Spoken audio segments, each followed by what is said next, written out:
when the demon manifested and the person's body began to levitate. You saw somebody's body levitate? I saw a person levitate during an exorcism. You know, I'm talking with an elderly lady and her husband, and she's explaining to me why she believes that she's possessed. And, you know, I'm just, the three of us are in the room where we're having a conversation, and I'm watching Father Carmine, the priest who trained me, and he walks into the room and he puts a roll of paper towels on the table, and he walks back out, and he comes back in and ties a plastic grocery bag onto the wall radiator.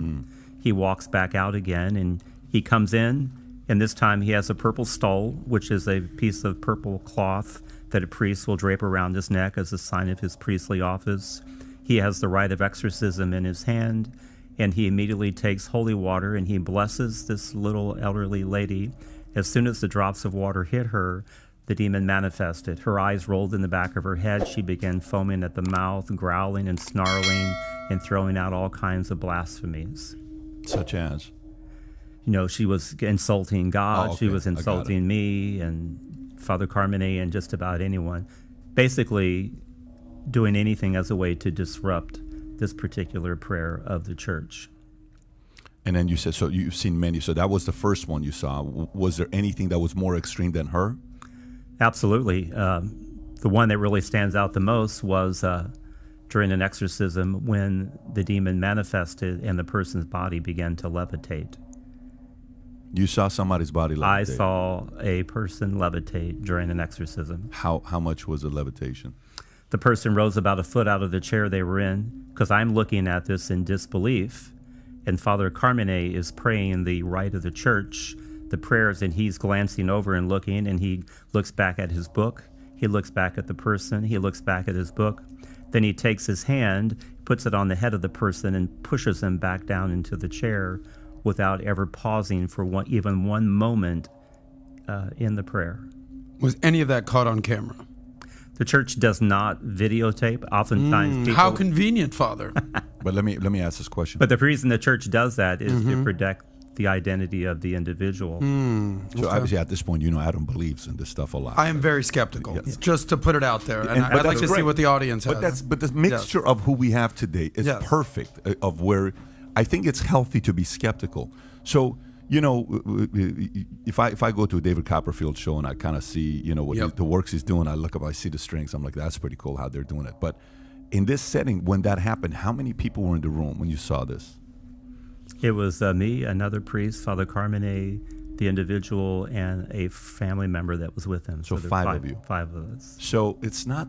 So here's the part. Let's play a skeptic, but let's also play. Why would he say this? So when you look at him, he doesn't look like something like I watch his interviews.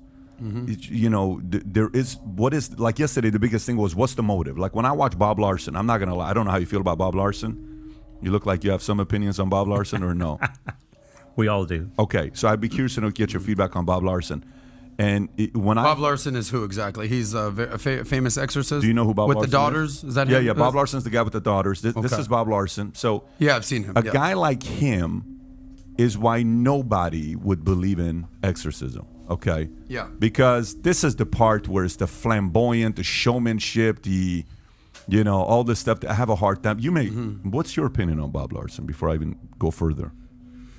Well, rather than being critical of someone else, I would tend to want to be more positive about what I believe exorcism is. Because we talked about skepticism.